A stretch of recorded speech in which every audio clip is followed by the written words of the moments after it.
જૂનાગઢમાં કેન્દ્રીય વિદ્યાલયનું bogus TC કૌભાંડ સામે આવ્યું। ધોરણ 11માં ફેલ વિદ્યાર્થીનીને ટીસીમાં પાસ દર્શાવવામાં આવી। ગુમ થયેલા કોરા ટીસી બુકલેટનો ગેરકાયદે ઉપયોગ થયો। ખોટી સહી બોગસ સિક્કાથી ટીસી તૈયાર થયું। વાલીની ખરાઈ અરજીથી કૌભાંડ થયાનો પર્દાફાશ છે। કેન્દ્રીય વિદ્યાલયના ઇન્ચાર્જ પ્રિન્સિપાલે ફરિયાદ કરી। મનીષ મોરવાડિયા અને પુત્રી જાહલ મોરવાડિયા સામે ફરિયાદ થઈ। ખોટા માર્ક્સ ઉમેરી ટીસીને સાચું દર્શાવ્યું। બોગસ દસ્તાવેજથી વિદ્યાર્થીનીને પાસ બતાવવાનો પ્રયાસ થયો। જૂનાગઢ સી ડિવિઝન પોલીસે ગુનો નોંધી તપાસ હાથ ધરી છે। વિદ્યાર્થીની જાહલબેન મોરવાડિયાને જે વર્ષ 2024માં કેન્દ્રીય વિદ્યાલય દ્વારા જે ટીસી ઇસ્યુ કરવામાં આવેલું તેનો બુકલેટ નંબર 82897 હતો અને જેમાં તે સ્ટાન્ડર્ડ 11th ફેલ અને સ્ટાન્ડર્ડ 11th કન્ટિન્યુ એવી વિગત લખેલી હોય।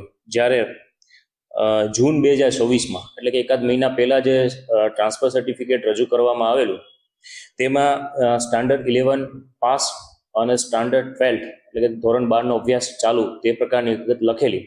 આથી એક જ વિદ્યાર્થીના છે બે ટ્રાન્સફર સર્ટિફિકેટ એટલે કે ટીસી નંબર સ્કૂલ ઓથોરિટી પાસે આવતા જે છેલ્લે જે શાળાના રેકર્ડમાંથી જે ગુમ થયેલું ટીસી ધ્યાને આવતા આ બાબતે પ્રિન્સિપાલ શ્રી દ્વારા તપાસ કરી અને ઊંડાણપૂર્વકની તપાસ માટે ખરેખર આ સ્કૂલના જે દસ્તાવેજની ચોરીથી લઈ અને તેમાં ખોટી હકીકત લખી ખોટો દસ્તાવેજ ઊભો કરી સરકારી કામે ખોટા દસ્તાવેજને સાચા દસ્તાવેજ તરીકે રજૂ કરવાનો, સિક્કા ખોટા મારવા અને કર્મચારી તથા અધિકારીઓની ખોટી સહીઓ કરવા બાબતે વિગતવારની ફરિયાદ આપેલ। જાહલબેન મોરવાડિયાના એક ટીસી વેરિફિકેશન માટે કોઈ એમના આગળના અભ્યાસ માટે ટીસી વેરિફિકેશન કરવા માટે ઓફિસમાં એક અરજી આપી।